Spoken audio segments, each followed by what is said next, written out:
Hey, welcome to Hangar Z Podcast, brought to you by Vertical HeliCASTS. In this two-part series, we sit down with Bryan Santy, who is the sergeant in charge of Anaheim Police Department's Aviation unit. Bryan's had a wildly successful law enforcement career, having worked his way to aviation, becoming a pilot after working patrol, and also as a gang investigator. Bryan was later promoted to sergeant and went back to field operations, working as a patrol sergeant and supervised the Homeland Security detail. Bryan worked his way back to air support and has been the sergeant of the unit since August 2010. Anaheim PD's aviation program dates back to 1970, when they began the program flying two Hughes 300 helicopters. Today, they go by the call sign Angel and are flying AS-350B2 AStar helicopters, as well as a Cessna 28B Grand Caravan to assist in surveillance missions. With its humble beginnings in 1970 to the current multi-category aircraft fleet, the Anaheim Police Department Air Support Unit's primary mission remains to provide support to patrol officers. As the technology, aircraft performance, and fleet diversification have advanced with crew training and professionalism, the unit has expanded its capabilities to support virtually any public safety aviation mission. Huge thank you to our sponsors Aero Brigham, Metro Aviation, and Robinson Helicopters. Cheers. Welcome to the Hangar Z Podcast, brought to you by Vertical HeliCASTS. The Hangar Z Podcast is the first and only podcast dedicated to promoting and exploring the personnel and equipment behind the missions in public safety aviation. Join your host, Jon Gray, Jeff Ratkovich, and Jack Shanley. Still southbound, skidding to a stop. Down by here. Looks like they're getting ready to bail. Heads up, guys, bailing. Okay, the guy, he's running through the house, jumping the fence, through the shotgun, through something out. Grabbing the shotgun. Don't go over that fence. Don't go over that fence. Grab the shotgun again. He is armed. Stay there. Hold your position.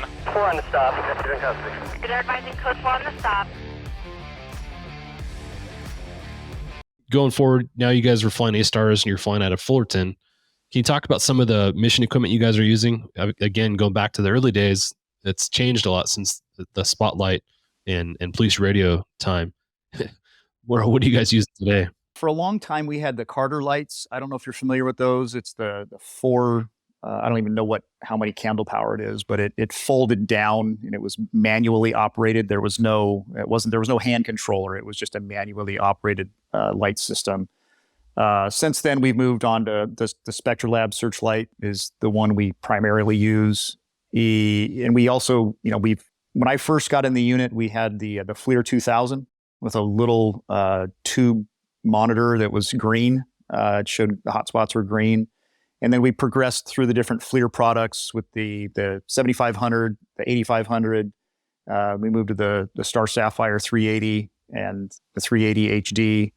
And right now we are operating on our helicopters. We have the Westcam, the LE3 MX-10s. And then we have an airplane that we haven't talked about that we have we still have the FLIR 380 on.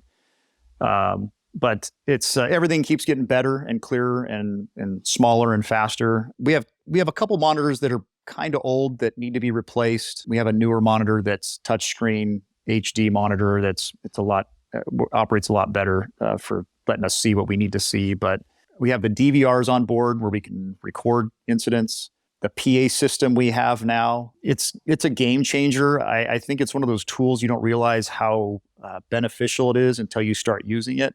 And it goes from searching for crooks to looking for lost kids. I know that on some scenes when we have a suspect description, we'll just get on the radio and broadcast the suspect description, and we've just turned 10,000 people into cops for a day to go look for our crook for us, and it turns out they find him a lot of times like, hey, that guy just ran through my yard, or hey, he's hiding in a bush over here, or I just saw him go into that house, that type of stuff.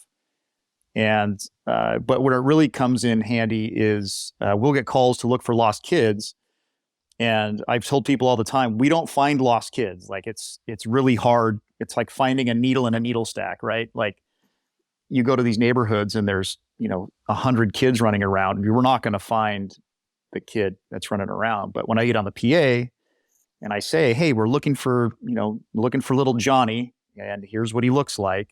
Johnny hears his name on the radio or on the PA, and the person that Johnny's in the house playing with his friend, the lady that's or the family that's there doesn't realize we're looking for him. And it's been a game changer in the amount of man hours that we've saved for people to have to search for these kids that are missing, because like I said, the community is looking for them, and it's notifying the people that know where Johnny is and they didn't realize he was missing. Then they call us and they're like, hey, he's at my house playing with my son, come get him type thing. So it's been a game changer in it. And the reason is because it's so crystal clear and loud. When the old system we had was, you could barely hear it, and it sounded like Charlie Brown's teacher, when you were talking on the PA, nobody could understand what we were saying. And this one's a lot better, so we can get a lot of help. I know there was an autistic kid, and we were in the neighborhood. I did a PA announcement. We climb up. When we do the PA announcements, we climb up to probably 1,500 feet because it lessens the sound of the helicopter, and then it makes it so they can hear the PA better. And they found this kid. It was probably 3 or 4 miles away from where we were looking. And the people, this kid was at a full run for like 10 minutes. And this neighbor found him and basically held onto him and called 911. And it was nowhere near where anybody was searching. They just heard the PA from the helicopter. So I can't imagine how long these cops would have been searching for that kid. If they had, you have a bunch of guys driving around in black and white cars on a PA in a neighborhood they think he's in. He's nowhere near that neighborhood. So that's a big game changer. Talk about the positive public interaction. That's one of the things that when people talk about our mission sets and that's what we do, that's one of the things that always catches people's attention as we talk about how we use these tools that you're talking about to find lost children, to find elderly folks that have dementia, that have wandered off. And just like you're saying, it's really effective. It saves a lot of time and actually saves a lot of lives, especially when you consider the folks with dementia and that, the successful recoveries of those people. One thing I'm seeing that I think is really effective is some of the agencies that are combining the police PA and employing the aviation program with their social media. So a lot of times, you think about somebody in a community who's hearing the helicopter flying around, hearing maybe the audible noise of the PA, but can't really discern what's being said. They're able to go. First thing people typically do is they go to social media and they always write in the local forums, what's happening? Why is the helicopter up? A lot of agencies now are combining with their social media teams and putting out descriptions of the kids or the elderly that are missing as a result of that. So I think when you combine those two tools together, we're seeing a lot of efficiencies and even increased reduction in time spent on some of these things. That's really cool. Have you guys seen that or done that yourselves? Yeah, we kind of have a policy where when we do PA announcements, we let dispatch know, and so when they start getting the flood of calls, they know we're actually doing that and why they're getting these calls. But they also have the ability to get on social media if they need to, and put that stuff out. So that's somebody else's decision to make on what they're going to put out there for them. Forgot to mention the elderly part. Yeah, we have the same thing. Kids, elderly, anybody that's missing, and crime broadcasts to help them search for people we're looking for. It all helps. It all works. Taunt a bad guy or two when the PA. Yeah. And we've had that too, where we've saved search teams for having to go into backyards. I've been on the PA before. It's like, hey, we see you in the backyard. We see you hiding behind that shed. Just put your hands up and come on out. And it's shocking how often they actually do come out. So that saves the cops from having to go in the backyard and do their thing. Yeah, absolutely. Well, you've seen the full spectrum of technology from when you first started to the green screen to now the infrared images it's like watching TV. Yeah, sometimes it's not fair, really. I mean, it's a good thing. It's not fair, but it's actually like, oh my gosh, like before it was like, is that a person? The old cameras, it's like, I think that's a hot spot. Now it's like, you can see their hands and their fingers and you can pretty much see what you're looking at. So that's, the camera is probably the biggest game changer that we have.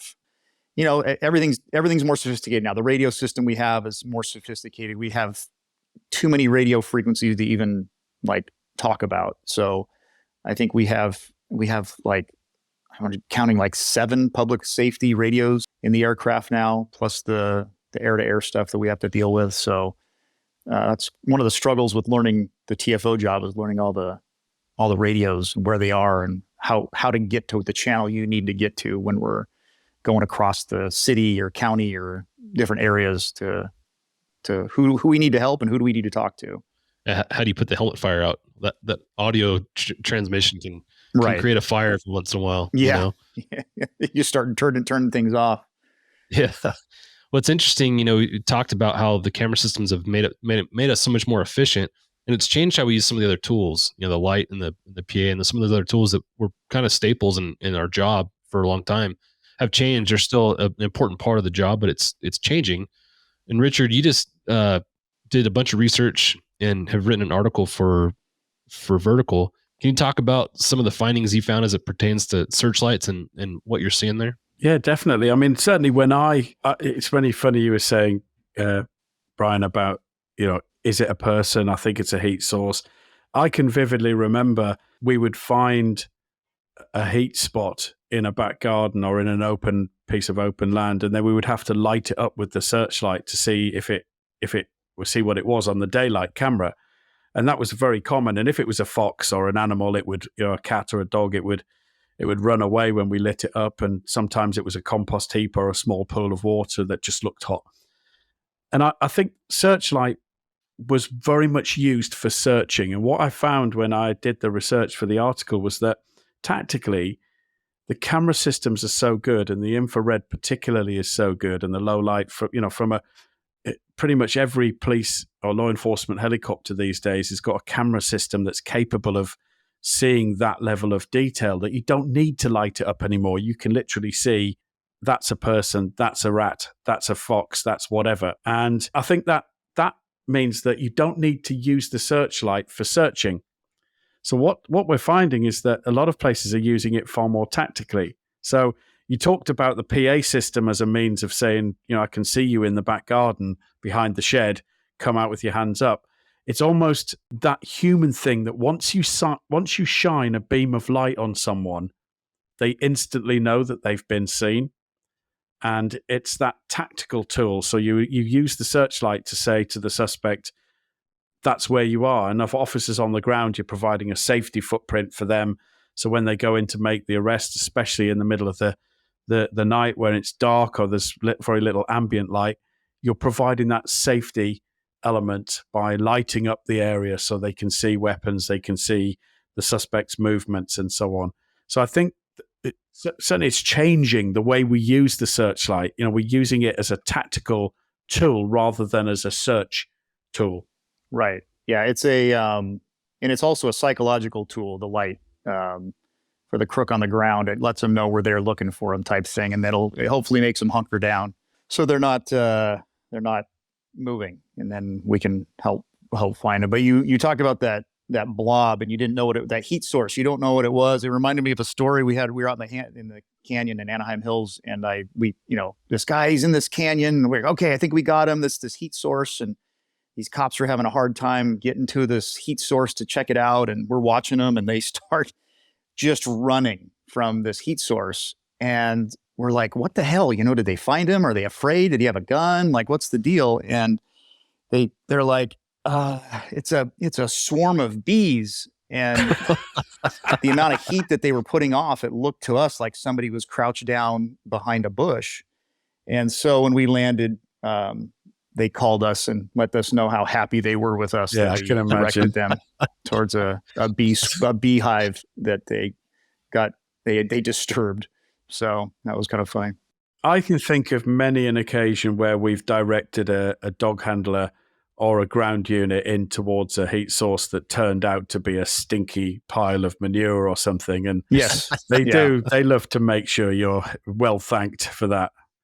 But that's thankfully not happening so much these days. But I think certainly, it'd be interesting when the article comes out, because there's a lot of technological advances in searchlights, and a lot of a lot of police work now is done on night vision goggles, and the ability to put sort of infrared light down from a searchlight just to kind of supplement that's coming from the moon, or supplement that's coming from the ambient lighting, and make those night vision goggles even more effective, is something that we just couldn't have contemplated a decade or so ago. And now is fairly common practice on most searchlights, that they work hand in hand with modern night vision goggles. Yeah, we don't have that. We do operate with NVGs, but we don't have that the setting necessarily with our lights to do that.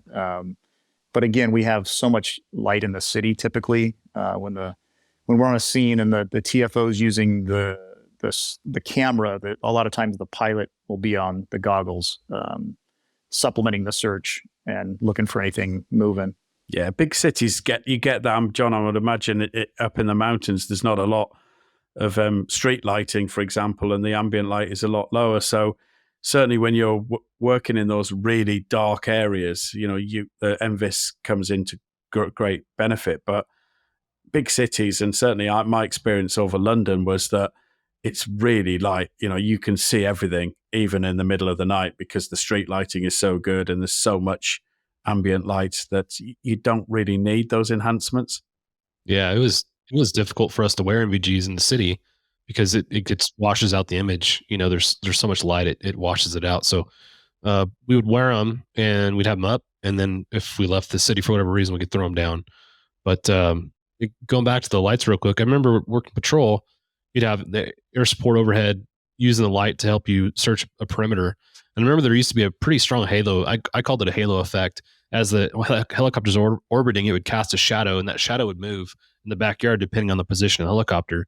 I know one company in particular, Traca, has developed some filters to help reduce some of that.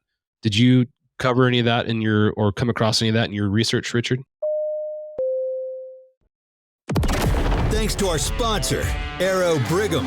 Aero Brigham is the clear choice for law enforcement, search and rescue, aerial firefighting, and special mission completions across helicopters and fixed-wing aircraft.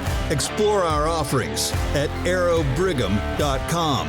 Committed to supporting and elevating our first responders. It's not just our specialty, it's our passion. Yeah, so what they found was that certain color of light behaves in a different way. So they found that amber light, particularly, so if you put a filter in front of the white light and it takes out every color except amber from the spectrum, what they found was that that's really easy on the eye. It reduces those shadows. It can see through fog and mist and smoke, and it just is overwhelmingly preferred by those operators that have got access to it. And then there are other colors such as blue, which I learned, and I didn't know this, that can potentially see through water. So it penetrates the water well, and it can allow you to see the couple of feet below the surface of a lake or a river, if you're searching for a person that might be in the water. And then you've obviously got red and green light, which protects your night vision. So again, it doesn't damage the night vision of the crew, but it also helps the night vision of those officers working on the ground. So I think technology's coming on, and the ability to filter white light and take it down to its component parts and just push out green or just push out amber, makes a big difference. And it helps to make the light more efficient and more effective to use. It's kind of interesting when you start to understand how to utilize those different tools when it comes to the light source. I remember, again, going back to my patrol days when LED lights came out and they replaced the regular traditional light bulb. With a traditional mag light, for example, you could shine the light through the window of a car and then the light would penetrate the window of the car with no problem. But when you switch to the LED lights, whether it was from the police car itself or from a handheld, that LED light didn't penetrate the window. It would wash the window out. And somebody pointed that out to me at one point. I'm like, I never realized that. But again, it kind of goes back to understanding the tools and the things that we have at our disposal. So I know a lot of agencies don't use the searchlight in the traditional ways that they were used before, but there's still a place and a role for them. So it's neat to see the technology kind of continue to develop around that. I think if you're going to, I don't know if you land on an ad hoc basis. We didn't land much in London because it's a big city. It's actually not possible to land in a safe way. But helicopters in the more rural areas do land. They land to apprehend a suspect. They might land to deal with a casualty, rescue a person or someone that's been a vulnerable missing person they found. And again, when you're landing ad hoc, the ability to illuminate the area, it becomes a safety tool then. You're using your camera system, but you're also making sure you see the wires, making sure you see the hazards that you might come into contact with should you put your helicopter down in that area. And I think that, is where there's still a relevant piece of mission equipment. There's still a piece of mission equipment that's, you mentioned the very early helicopter had a searchlight and a police radio. That was the case, binoculars. The crew would carry on a pair of binoculars. They had a searchlight for lighting up in the dark and a radio to talk to people. And we've come a long way, but actually the binoculars have gone largely, replaced by very capable imaging systems. But the searchlight's still there all these years later. So it's still very much a piece of mission equipment that I think most police helicopters will have. Yeah, absolutely. I don't think there's any future of them not being needed. We still have a use for them, especially in the real dark areas. And like you said, pointing them at a crook and telling them where they're at. But it still helps us search areas that, that we need to search with the light. And it does have a psychological fact to it. And with as much as all these different items cost on the aircraft, it's not the highest priced item that we put on these aircraft. And it takes very little maintenance to keep them going. They don't break very often. So I don't think it's anything that's going away. One of my favorite tactics with the light as a TFO is when he had a suspect running through an open field, and you could take your light and zigzag it across his path. So his night vision would get jacked up. Yep. But yeah, the technology piece is always really interesting to me. The technology is really making our job more efficient. We're becoming better at what we do just because of the technology and how it's developing so quickly. But going outside of technology and back to your career, Bryan, you talked about going to air support, you become a pilot, and then you promoted out. Can you talk about the decision to promote out and what that looks like for your agency? Most people don't leave air support. The guys that were in there at the time were telling me, hey, if you stay too long, you'll become, insignificant and forgotten and be out of touch and won't be able to promote. And I was looking at my career. I was really, 6-7 years when I got into the air unit, was still pretty new into my career. And again, it was luck and timing to get in when I did. And I was looking at, okay, do I want to keep doing this for the rest of my career? Yes. And then there was the factors of, scheduling. We work nights and weekends and holidays and all the same stuff. And do I want to do that for the next, 20 something years? And so I said, you know what, let me see how this promotion thing goes. Might be the best thing for my family and at the time. And so I took the test and made it. And I remember working the first day in patrol, and I thought, "What the hell have I done?"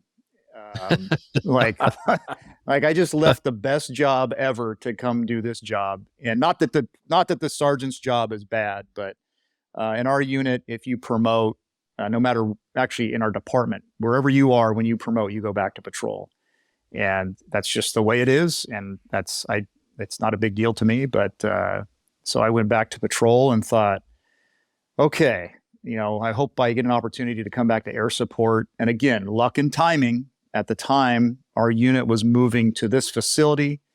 They had put a lieutenant in charge of our unit. So he was the manager / supervisor. So we didn't have a sergeant in here for a couple years. And what that allowed me to do was work patrol. And I did that for a few years. And then I went to work our Homeland Security area, which has kind of morphed into an emergency management area. But at the time, it was the majority of what I did was grant management for the UASI grant. And then we did a little bit of emergency management type stuff. Got some experience there. And then they decided to put a sergeant back in here. And I was standing there waving my flag to see if they wanted to let me come back. So I was able to come back. I was gone a little, maybe 3.5 years, and then got back in the unit. And I just figured, I'm not going to make that same mistake twice. And so I've been back here ever since 2010. I came back into the unit. So I've been back as the sergeant since then. That's cool. Yeah, I think most agencies, including my own, have a similar process where if you promote, you're going to be pulled out and sent back to patrol, right, or back to another assignment. So a lot of folks, because you don't want to leave air support, never never get the opportunity to promote. Few agencies that I've come across promote from within and allow you to stay. So it's really cool that not only did you get to promote, but you got to come back 3.5 years later and Right. serve as a sergeant in that capacity. Yeah, like I said, luck and timing. I just happened to be in the right place at the right time. I promoted at the right time when there wasn't, because if the sergeant we had at the time, he retired a few months before I promoted. So they typically would have pulled in another sergeant at that time, but they kept it as a lieutenant. And because like we had a lot of stuff going on, we were building a facility, moving, all that stuff. They wanted to have a lieutenant in charge at the time for all that stuff. And then once that was all kind of settled, they decided to put a sergeant back in here. And again, I was just at the right place at the right time. Yeah. We've talked about, from a leadership perspective, quite a bit, the benefits of having somebody in a sergeant's role, a supervisory role, leadership role that understands not only the aviation unit, but understands the pilot side, understands, the things that go into the overhauls, the budget that surrounds aviation. So you really had that distinct advantage coming in as a sergeant. Can you talk about how that benefited you, or maybe it didn't? Yeah, I think it benefited me. Like right now, we're transitioning. I'm going to be leaving here in a few months to retire, and I convinced our department to bring in my replacement early because we didn't have any supervisors that were had with any aviation or air support experience. Again, because nobody else was dumb enough to leave this place like I was.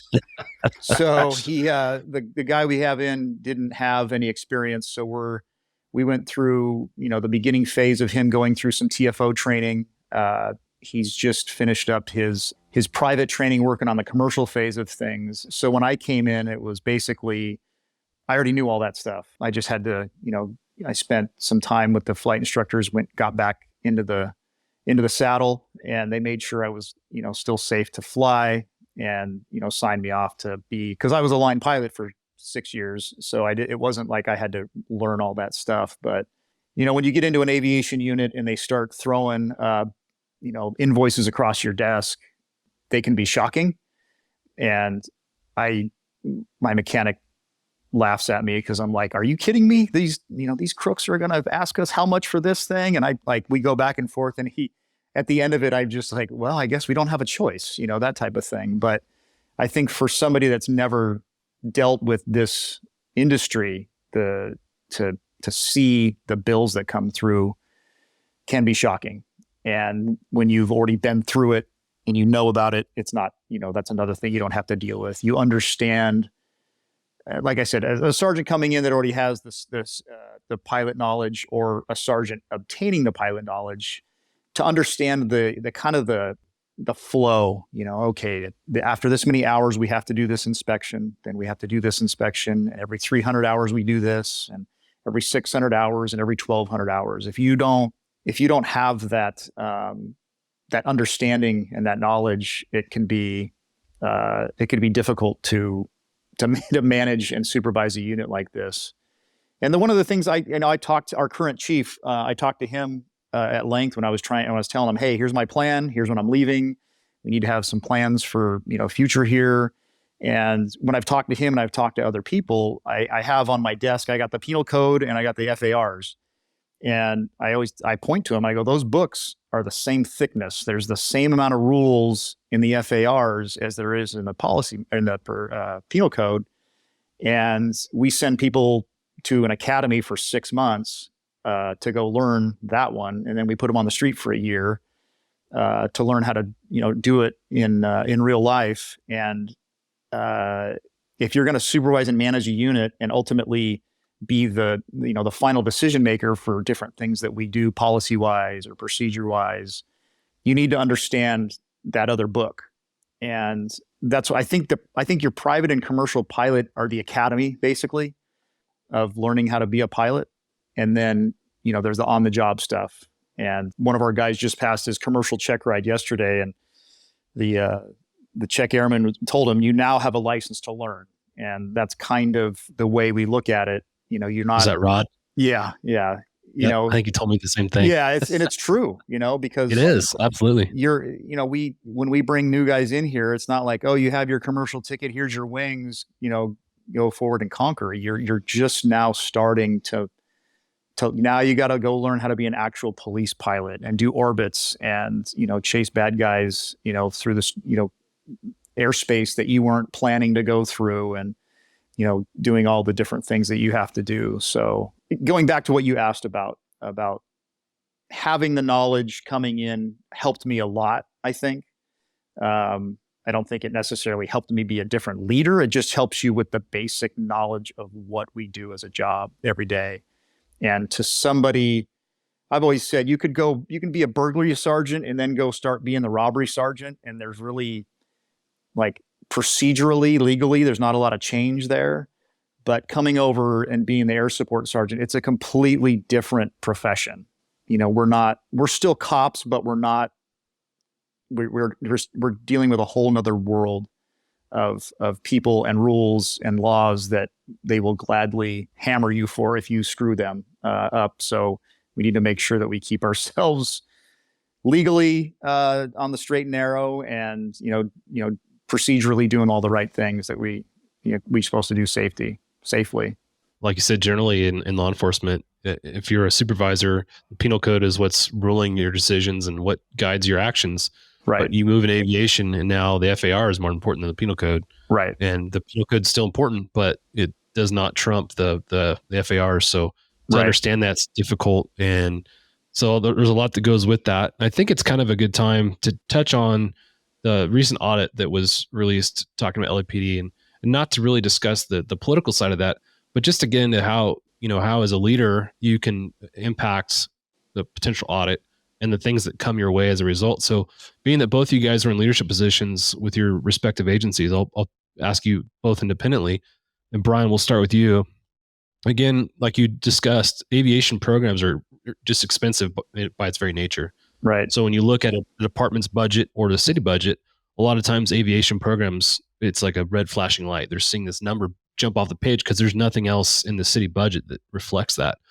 So when cities go into either political turmoil or financial turmoil, and somebody wants to look at those numbers and really scrutinize how that money is being spent and where the resources are going, it's easy to look at air support and be like, hey, what is this? What are you guys doing? So as a leader, what has been effective? What have you seen that's been effective as far as increasing your unit's value to help prevent budget reductions, or the worst case scenario, a closure of a unit? Again, this kind of ties into the audit that just came out regarding LAPD. Thank you to our sponsor, Metro Aviation. Metro Aviation, the world's largest family-owned air medical operator, offers comprehensive aircraft services with 140-plus aircraft in over 25 states. The Completions Center installs medical and law enforcement kits and avionics, serving diverse aviation needs, including offshore, utility, VIP, and corporate sectors. It's always interesting to see the political-driven audits. I don't mind any objective, digging into anything that we do as a profession. When you read it and you look at who's driving it, I think it was politically driven by someone with a particular ideology. But still, when that comes out, you still have to respond to it and to prove that the some of the allegations are not actually the case, not actually true. But what we do, we have a smaller city than LA does, but for us, we have the ability to. I always encourage all of our new council members and mayor to ride with us. It gives them a perspective on what we can do, and when they see the bigger ticket items come across, whether it's an engine overhaul or big parts that we buy or agreements that we sign, that it gives them a better understanding at the perspective of how we provide the service to the officers on the ground and the citizens of the community. So I think that's a big piece. And it's education of those folks and our command staff. A lot of our command staff is unfamiliar at times, depending on who they are and what they've done at the department. And keeping them educated on the different things that we can do, the service that we can provide, and keeping them informed about the caper. I call them like good copper capers type thing, where, you know, we see it's daily that there's something that we're involved with that if we weren't there, they never would have caught the guy, or they would have spent countless man hours searching for somebody. To try to keep tabs on those good events, it keeps them understanding why, when we sign these checks, why we're actually doing it. It is expensive, but it saves countless man hours, provides additional safety to the officers on the ground, and in the end, provides better service to the community. Yeah, absolutely. There's a lot to kind of unpack there, and we'll kind of, for the sake of conversation, keep it somewhat brief, but you talk about basically getting political support and some understanding downtown as to what your unit does, what service you provide, and what that looks like. And I did notice anytime you can take somebody on a flight and give them a perspective that we have, that you can see them that now understand exactly what it is, and like, holy cow, this is amazing. But having not spent time in that seat, all you think of is that helicopter making noise above the ground. So I love that you guys are doing that. I think it's smart, and it's good exposure for the unit. It's good just for the general public, even for these flights, just so they have an understanding of where their tax dollars are going. I know we can't take every taxpayer on a flight, but the opportunities that we did get to take them up, I always really enjoyed doing that. And I think, you know, when the general community buys into the programs is valuable as well. When you're an asset to the community, not a liability, hopefully when something like this happens, the general public and the tax-paying citizens are the first persons in line demanding that your unit stay intact, and because they realize the value of the program. We've always had good command staff support. Our current command staff is supportive of our unit. I think they realize the value in having the air support unit. But, you know, I don't know if you guys remember the Eagle program with Newport and Costa Mesa. You know, they had a lot of support, but all they had is, you know, Costa Mesa had a council member, a couple of council members that voted in, and they had an agenda, and they just rammed that thing down and ended up losing that program. So I think it's always a threat out there for, you know, maybe smaller agencies more than a big one like LAPD, but I think it's always something we have to be aware of. And that's why we try to fly as friendly as we can, and we fly a little higher, especially during the summer when the windows are open and it's hot and all that stuff, and people can hear us more. And we don't linger over any particular areas for any length of time that we don't need to be there unless we're working a call. On top of that, like I said, the education stuff, we could probably be better. I'll admit to pushing out the social media stuff. I'm not a big social media guy, but I think it would be good to have the people that do that, you know, feeding them more information about, you know, who we are, what we're doing, so that it does go out to folks that do pay attention to that stuff. Yeah, absolutely. Now, Richard, from your perspective, can you kind of give us your quick take on the audit and some of the things that you remember as a leader that you did to increase the value of your program, and how some of these other units could potentially avoid a similar type situation?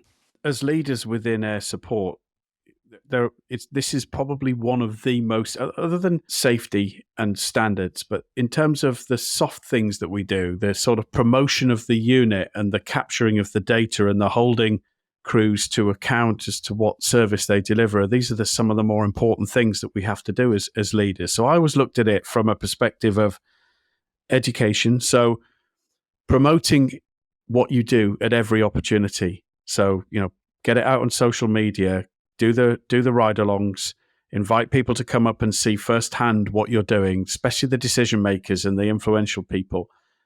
We always embrace the media. It's not always easy to do that, because the media might come in with preconceived ideas, and we did on more than one occasion get caught out by, you know, been, I think, a little bit too open with the media. And they, you know, I'll give you one simple example. We invited a journalist in who had written an article about the noise pollution and the fact that we were, you know, just basically joyriding in the sky and disturbing a load of people. It was just completely untrue.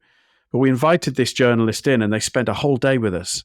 We sat them down in the crew ready room, and we took them on a ride-along flight, and we showed them everything. And when they wrote their article, one of the main things they commented on was the fact that they said air support crews sit around all day watching TV, drinking coffee out of personalized mugs that the taxpayers have paid for. And it just, for me, I remember being so disappointed when I read it and thinking, yes, we do. You know what swag is like within an air support unit. We all had our mugs that had, your name on and the unit crest. But we paid for those ourselves. There was never, ever provided by policing. It was something that the crew were very proud, and someone would arrange to buy, 24 mugs, and we'd all put our money in the pot, and they'd arrive sometimes. It's like patches and hats, baseball caps, and other things. So, and yes, crews are going to sit in the ready room, resting, ready to go on the next task, because we didn't fly patrol. So we weren't flying, for hour after hour. We were waiting for a job to come in.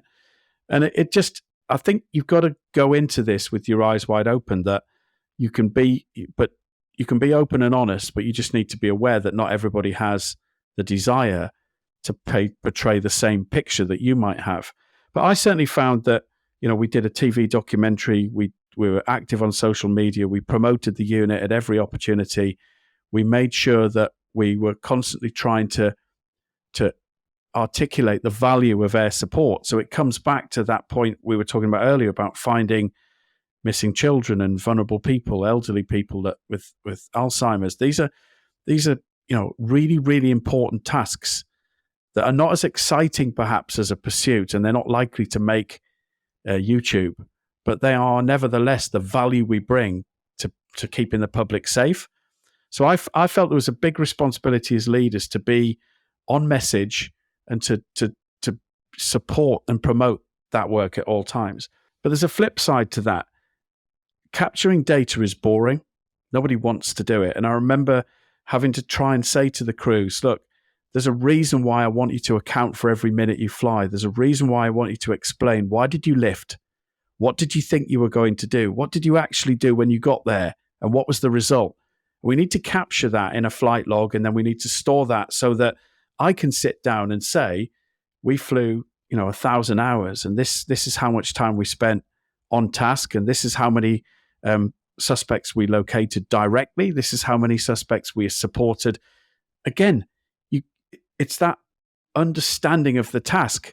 We might be containing a suspect by our presence that's then found by a dog unit, a canine unit, or we might be clearing an area to very quickly say the suspect's not in there, allowing all of those ground containment officers to be released back to other duties. So there's so many benefits that we potentially bring that are not obvious and are not always measured by the number of arrests we've been made.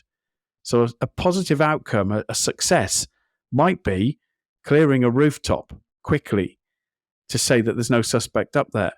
And that allows the risk on the ground to be managed down, and it allows officers to go about, helping more people, attending more emergency calls. So I did emphasize always the need for accurate data, and I think capturing that data in rich data allows analysis. And when you find that you're not delivering value, you have to be bold enough as a leader to I used to say to people, just because we can do something doesn't mean we should. And sometimes, TFOs and pilots will use their initiative and will go off and do brilliant things because we can do them in a helicopter. But if they're not adding the value, if they're not achieving the mission, if they're not achieving our objectives of public safety and reducing crime and so on, then sometimes you have to be bold enough to say, we're not going to do that anymore. And I think that responsibility sits with us as leaders, and it's not always easy to do. But when you get audited, it's always difficult because auditors tend to focus on the money, and then they'll focus on the big ticket items. So they'll say, right, how many robberies have you attended, or how many, serious crimes? And we do go to those jobs. But what about the value we bring when we're patrolling over an area? So we had one of our London boroughs do some analysis, and they found over a month's period, we would go every day for 15 minutes here and 15 minutes there and put ourselves over crime hotspots. And what they found was that over the course of that month, the nothing was happening for several hours after we'd been there. And because we went at random times of the day, so we weren't predictable, it suppressed the criminal fraternity that were dealing drugs or doing street robberies or whatever they were doing, never knew when we were going to appear. And we went big on social media about promoting the fact that we were there. There was nothing covert about it. It was in your face. We're here. This is what we're doing. And it actually drove down crime for a considerable number of hours every time we attended. And, that was just a snapshot. And I absolutely, when I got that data back, I thought, I'm more convinced than ever of the value we bring in reducing crime, reassuring the public, making officers' jobs safer on the ground. And that is really, really important. That's the essence of air support. And when you get audited, you have to do it. It's part of, we have to account for the money that's been spent. And we have to say to the taxpayer, we're a valuable unit. And we ultimately want to get to that point where when they're looking at saving money, we're the one capability that they cannot do without, and the public don't want to not have it. And if we get to that point, and I'm not saying we're there, then hopefully we're in a better place. Yeah, a lot of excellent points there. And I should clarify my position. Not that we don't want an audit to happen, because like you said, those should happen to provide clarity for the taxpayer to understand where the money's going. We try and prevent political assassination every unit, somebody coming in trying to dissuade folks from believing in your mission. And sometimes these, I think, end up having a positive effect on our overall industry. I think it forces us to look at ourselves and say, where can we get better? Whether it's in what we're doing mission wise, or how we're keeping track of stats, or how we're producing reports to show the decision makers what we're doing and how we're doing it. How do you quantify what we do sometimes? I think that's the hardest part. When you talk about going over a scene and finding somebody, how many man hours did we save?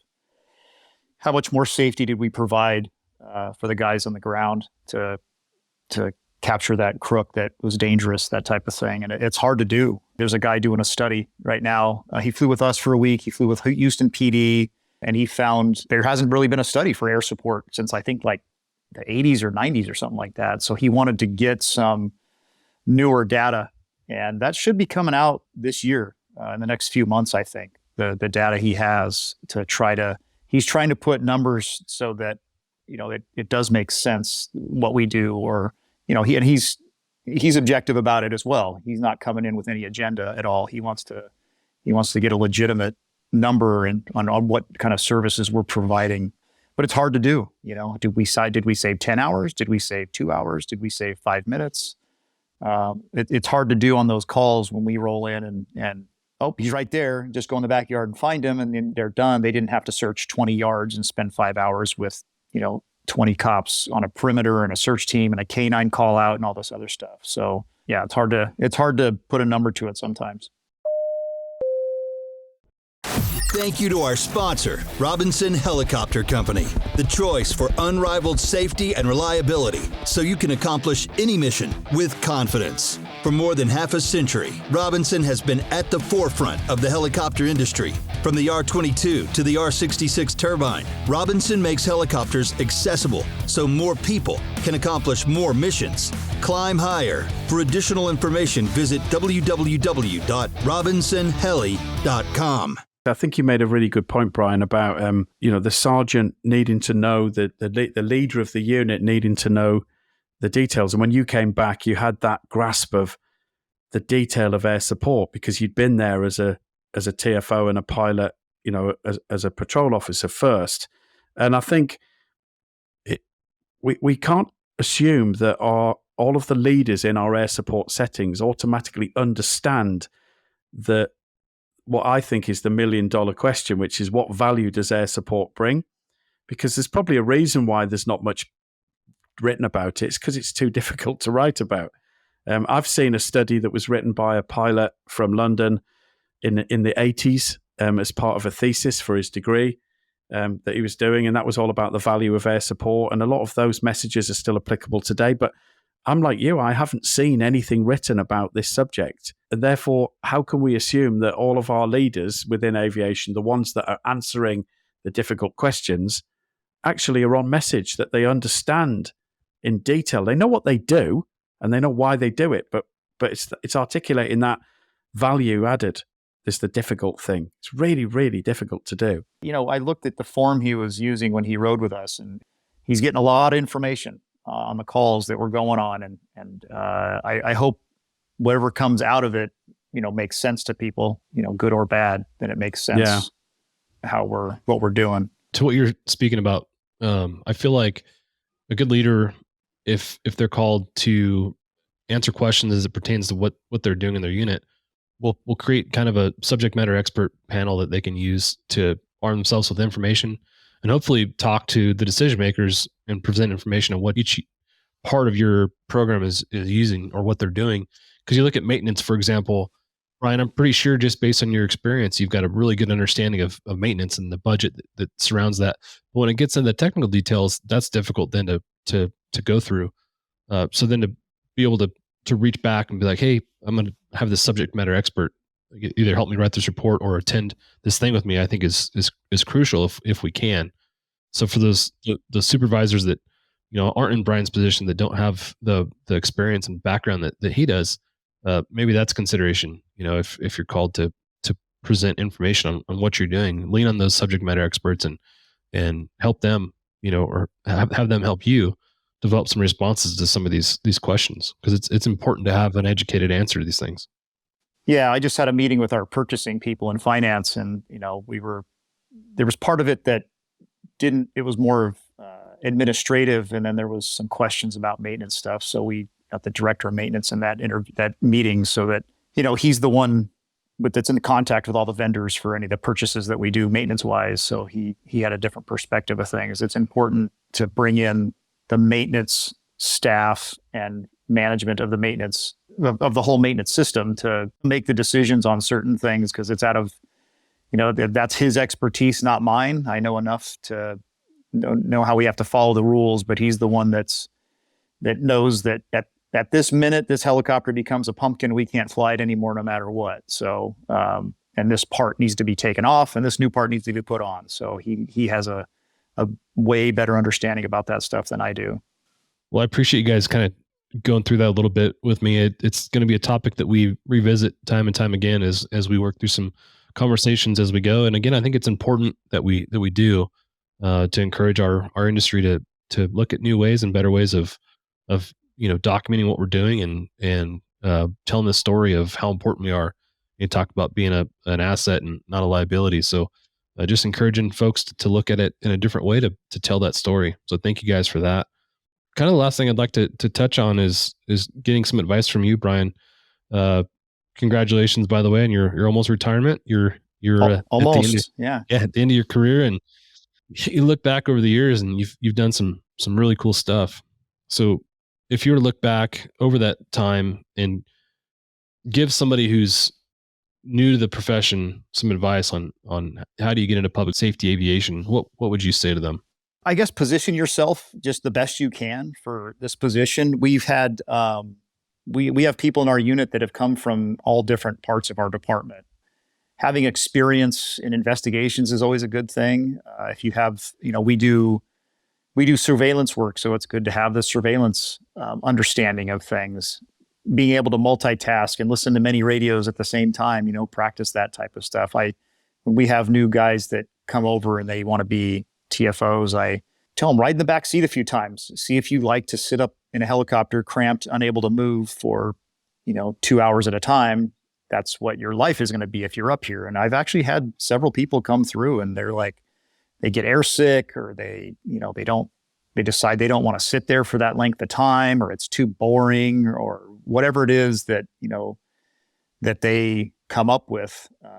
My brother was a cop here, and he looks at the helicopter and gets sick. How could you not want to do this job? He's like, I have no interest in that thing. So, it's not for everybody. And I think that people sometimes think that it is, and they get in there and it's not. But there's I know I'm going off topic here, but as a recruitment side of things, I think there's people at our department that, and probably in any department, that they look at it and they think, oh, that's just not even attainable. And we've run into those people throughout the years. And it's some of the recruitment side of things where the guys, the pilots in the unit I kind of tell them, hey, if you want somebody in here, let them know, like, come on by, ride with us, see what it's all about, see if it's something they like or they want to do. And maybe coming up on one flight sells them. And that's something they go, you know what, this is something I really want to do and I really want to try. But for us, it's basically, for someone that wants to get into the unit, I would say, get a little bit of an understanding of aviation, but make yourself known. We always say we try to take good cops and make them pilots, instead of just taking a cop that's, a C student, driving around the streets, not doing anything. We want to get somebody that's the go-getter, because it's really easy to sit here at the hangar and just try to avoid doing anything. We don't want those people. We want the people that when they hear a crime or they hear something going out, if they're flying, they're going to fly there as fast as they can to help. Or if they're here, they're running out to the helicopter because they want to help, that type of thing. So we need people that are self-motivated, that are out doing good police work day after day, good reputation, writing good reports, making observations, because all those things are going to translate into somebody that's going to be a good TFO and pilot for us. And I think I mentioned before, we do both jobs. So we don't have all pilots and all TFOs. We're not big enough. We have to do both jobs. So when one person flies the first flight of the day, they land, they take a break. When they go up again, typically they switch seats. So it keeps us both fresh and on our skills, and it keeps the job fresh too, because we're doing both sides of the job. Yeah, I like that. And from like you talked about, a scheduling perspective, it makes things a lot easier because you've now got more people to fill the different positions. So I like both sides of that. People will, hit us up about budget or overtime or whatever. And I'm like, hey, my minimum staffing is 2. And that's if somebody calls sick or wants to take a day off, they can't get denied a day off because we're not going to fill it with somebody.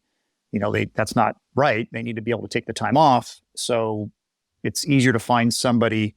We have multiple people we can choose from, as opposed to just one person that would be another pilot. We have, at least 5 other people that they can choose from. The other part of that is addressing the safety issue of the incapacitated pilot scenario.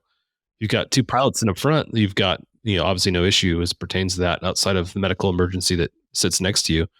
But, that was the difficulty we had with our non-flying TFOs, is trying to get them the comfortability with being able to land a helicopter, which is very difficult, so. Yeah. And that's, you got somebody that's filling in as a TFO, they got to learn the TFO job first. And it's, as you work through that, then you might start to get into the idea of teaching them how to land a helicopter, but that's way down the road. And when you're flying around with 2 pilots, I know we've had 2 bird strikes in the recent years. One took out the windscreen of the pilot, and it didn't incapacitate him, but it very much could have. And we fly with dual controls, so the TFO can, in that position, can take over if they need to. And that's definitely a safety consideration. So, with all these, not just with birds, with drones flying around and different things, I know that I had a near miss on a near hit with a drone several years ago at 1,800 feet. There was a drone up there, and we came about 20 feet from hitting it. So that would have come through. That would have been a bad day. But it's always good to have another person there, for any situation. It could be an incapacitated pilot. It could be an inadvertent IMC situation. You want to have that other person that understands the business and can help switch radios and call out altitudes and airspeeds, and say, hey, you need to get in trim, or level the wings, or whatever it is. Yeah, absolutely. Love all of that. Richard, before we close out, just any closing thoughts that you have as it pertains to any of the topics we talked about today? No, I think certainly the biggest thing for me that is the fact that there is a massive dilemma when it comes to promoting in air sport. We've talked about it before. Generally speaking, I found the leap from the first sort of promotion that you ever get, which was up to sergeant in most cases, is actually quite a big one, because you go from being one of the team to being the team leader. And that's, I think, the reason why many police departments will expect you to promote out of a unit is because they don't want you to have to suddenly change your status with the the team that you've been one of, and suddenly you're their leader, and it just adds to that the burden of that already difficult step to being a first-line supervisor. The flip side of that, though, is in aviation, the level of specialist knowledge, probably like no other. We're externally regulated. The only other area of policing that I'm aware of that's externally regulated is dive, underwater search, perhaps. And therefore, there is some huge benefits to allowing people to promote in-house. Now, I came into air support as a sergeant. I was very lucky, right place, right time, everything, all the stars aligned, and I was managed to promote to inspector, which is our version of a lieutenant, to run the unit, largely because the Olympics were coming and they just couldn't bring anyone else in quickly who had the knowledge and the skill set. So I was right place, right time, and I had no problem transitioning from one role to the next with my team, because if you're a good leader, they'll support you. But I do think that aviation is a special case, and I don't know how we address that. I think a lot of police departments still lose great amount of talent and experience because officers want to get promoted, and then they bring in a new sergeant or a new lieutenant that doesn't have the knowledge and experience to ever allow them to be a true leader that can lead by example. It comes back to the audit point. You have to hold your teams to account for delivering excellence, and you have to know when they're not delivering excellence and be prepared to step in. That's the difficult part of being a leader. So that's what I think came out of this today. Bryan, you've obviously benefited greatly. Your unit has benefited greatly from your knowledge and experience that you brought back. I could just imagine if the stars hadn't aligned and you hadn't had your 3 years out on patrol, you've got the best of both, because you went out there, you learned the craft of being a sergeant, and then you brought that back into being a TFO pilot in air support. And I think that's hugely beneficial. So I don't have the answer, but I think it's a conundrum that police aviation has to address. Yeah, I think I was fortunate. Our unit, like I said, we've been around for a while, and the culture that we have here is, I guess I just kind of help keep it going. I remember we brought in SMS to our unit. And I remember going through the training, and the just culture topic came up. And the instructor was given all these examples of air units doing like the things that they did and the hostile environments that they were in and these different things that previous. And our unit kind of already had that just culture. And it was something that was established before I came in. But, owning up your mistakes and not being, punitively targeted just because you made a simple mistake type thing. So we just kept that going. And the people that were in here when I left were still here when I promoted, and, with a couple little changes. So it was fortunate for me to have the right people, carrying the torch of the culture. And, some of those people are still going to be here when I leave, and hopefully it just carries on. And obviously things change with different people, but the cultural mindset, I hope, stays the same. Yeah.